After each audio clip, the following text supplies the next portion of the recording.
introduced it by saying, could it get worse? It's going to get worse, Colin. You should be worried. You should watch RT TV, get knowledgeable, get worried, and get prepared. It's going to be much worse worldwide. But if we see the bankers saying it's getting bad for them, and we see things happening distant from people's lives, how's it going to affect people like you and me and the bills that we pay and our mortgages? Is it going to be as bad as 2008? Well, you're lucky because you're a journalist and somebody has to report all of this, so you probably have some job security. It's going to be worse than 2008, though. You're going to see bankruptcies. The debt is much higher all over the world now, Colin, than it was 8 years ago. Even China now has a lot of debt, which it did not have in 2008. No, I'm afraid you're going to see a lot of problem. Everybody's debt has gone through the roof. Money has been printed. Be worried. How's this come to happen, though? Because after 2008, which everybody missed, the people that we pay a lot of money to look out for these kind of things, it happened anyway, but we were told, look, it's okay, we've done the bailout, we've got plenty of safeguards, it can't happen again. Why is it happening again? Oh, the first thing you need to learn is don't listen to governments, don't listen to bureaucrats, and don't listen to politicians. They always say everything is okay. There were people who before 2008 said it was going to end badly. There have been people since who said it's going to end badly. So just start learning your own judgment, your own ideas, because the idea that Oh, and also, Shalom, first and foremost, give all praises to Yahweh, Hashem Yahushai, double honors to the apostles, and those that great millstone. As you can see, he's bringing out information that really is not being brought out amongst a lot of people that's supposed to be leaders. You can throw in Israelite camps who keep pushing that this place is going to be here, 10 to 20 years from now. As you can see, man, this collapse is going to be worse than in 2008. He go into how a lot of bankruptcies is going to happen and so on and so forth, because the elites are pushing and betting against this country, the top investors. Okay. And the RFID chip is, it's centered around this collapse too. So there's one of many things, but the question I want to really ask is, and it's rhetorical, why aren't the leaders pushing or saying anything about, economic collapse? The scriptures tell you, first and foremost, if you're an Israelite, you're supposed to know these things are going to happen. The leaders of these congregations are supposed to be telling their members. All right. I'm talking about every Israelite camp, IUIC, ISUPK, GOCC. They're supposed to be talking about the impending economic collapse, which is biblical. All right. When you read Isaiah 47, how ye inhabitants, the scripture, I think it's Zephaniah, how ye inhabitants of Maktesh, and I'm going to get that. I'll play a little bit more of this. And the question still remains, man. And it's these are, this is about a year old, but it's been more rumors looming about economic collapse at the end of this year. We don't know. We would just have to watch the trends and be watchful and see what happens, because we don't know entirely, but we know that's the rhetoric. That's what's going on. It's in the air. Okay, so I'm gonna play it a little bit more. The solution to more debt, to too much debt, is more debt, and more spending is ludicrous. It's ludicrous that grown-ups would stand there and say something like that, and yet that's what governments all over the world have been doing. Right, can you explain it to us then, what exactly are the causes of this current global slowdown? Is it mistakes, or is it just the general economic laws that are at play here? Look, I'm going to tell you, it's generated. Okay. It's supposed to be a global collapse because the microchip is the end game, and they're going to put this a global economic crash on the whole world. Okay. I said it twice, but globally, there's going to be an economic crash. You see with Venezuela, you see the hiccups, and they do the QE 1, 2, 3s, the QE 3, QE 4s, the quantitative easing to to keep the vintage going. All right. People, the scriptures talk about the scriptures talk about victuals being sold cheap. And this is all part of that witchcraft illusion that they're pushing on these Americans and all over the world, man. Them that worship the beast. OK. All right. So well, it's some of both. The central bank in the United States has driven interest rates to absurd. Historically, never before have you seen interest rates at 0% all over the world. That is ruining the people who save and invest.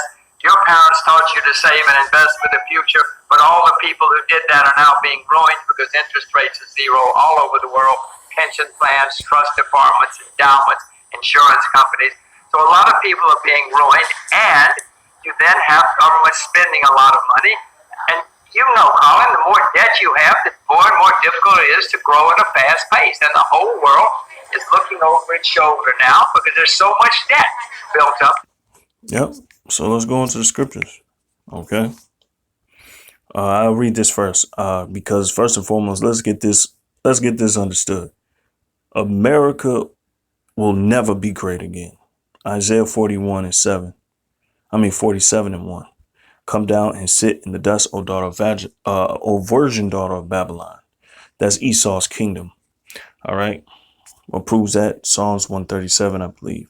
I'll get it. Debris mortar. The dust represents confusion. A spot, a place of where it says mud, earth, ground, mortar, debris. Okay. It represents pretty much the confusion, the confused state of people. And when you go into just dirt and mire and mud alone, it's a dirty, spot. It's a place that you really don't want to be. Okay. It says, O virgin daughter of Babylon, Psalms 137. Lord willing, this description. So I can just hit the points because this is talking about Esau. All right.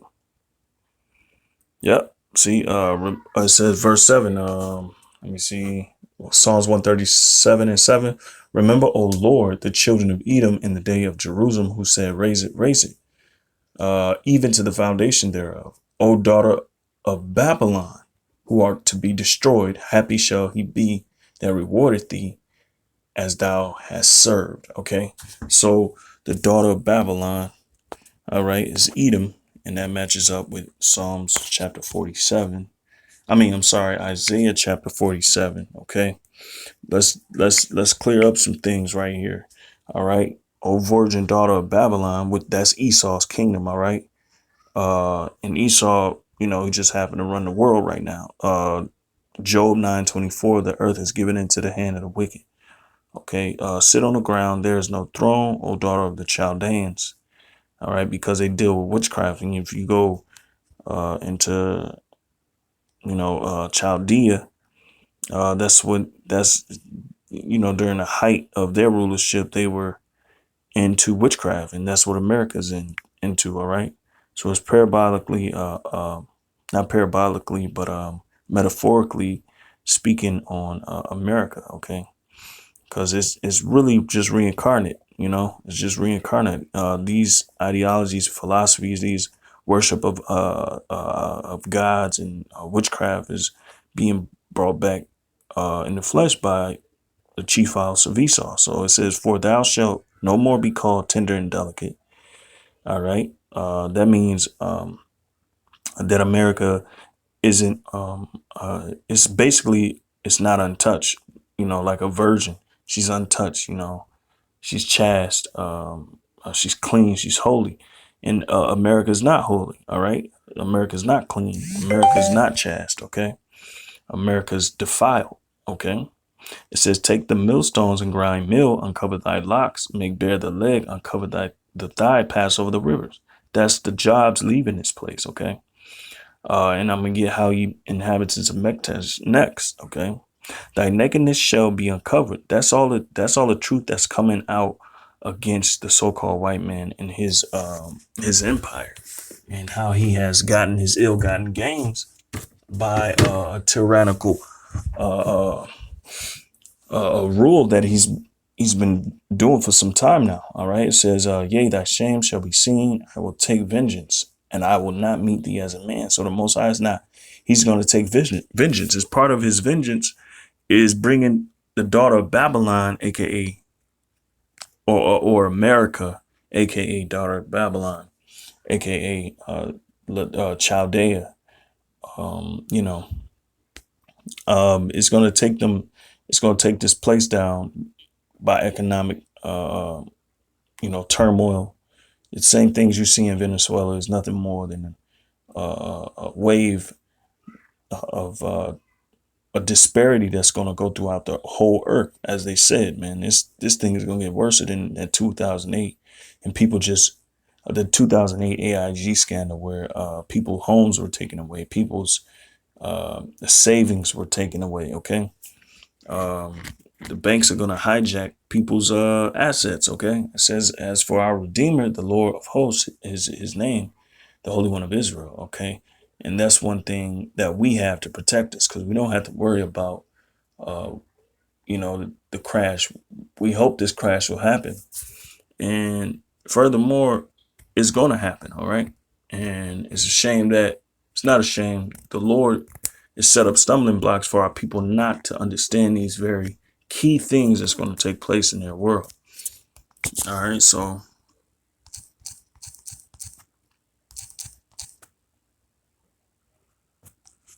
let me get this scripture. All right. This is Zephaniah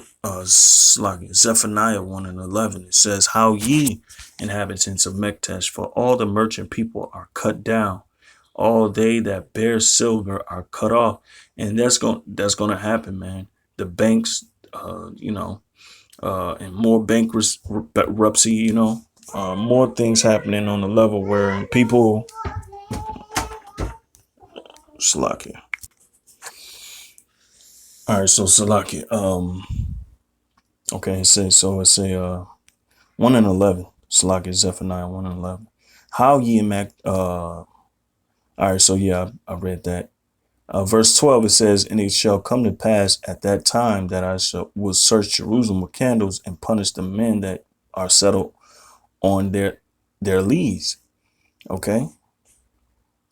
That say in their heart, the Lord will not do good, neither will he do evil. And that's, amen, that's perfect. It goes in line with the topic. All right. Through the Spirit, it goes right along with the topic. Okay. Because our people don't believe that this economic crash will happen. They don't believe it's going to affect their daily lives that they go through. All right. And the comfort. They don't believe it's going to affect their comfortability, because to be fully honest, our people's salvation is not that of, seeking the Lord. Their salvation lies in what they can get in this society. And that's the truth, man. Truth be told, they're not seeking for salvation of the Lord. They just want the present comfortability or the present things of this world to comfort them. Okay. But the elect, we, Lord willing, we be part of the elect. We want to see the kingdom. We want to see the destruction of this place. Okay. Because it's a wicked place. Okay. All right. And that's the scripture is spot on, man. The scripture is spot on. It says, they're settled on their lees. When you go into that leads, the dregs, those are the undesirable parts, man. The undesirable parts that our people are constantly searching after and holding on to. Okay. That's Salaki. It says, The Lord will not do good, neither will he do evil. And that's how our people think. They don't think that the Lord is going to do evil to this place. Okay? All right. It says, therefore, their goods shall become a booty, in their, meaning they're going to be stolen. Okay? In their houses, a desolation, they shall also build houses, but not inhabit them.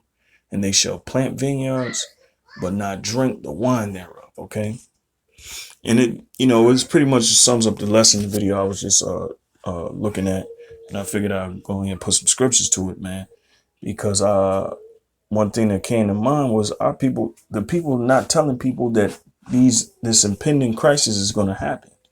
Okay, it's right around the corner, man. It's right at the door, excuse me. All right. The time, and like I said earlier, the rumors are looming, man. They're in the air, man.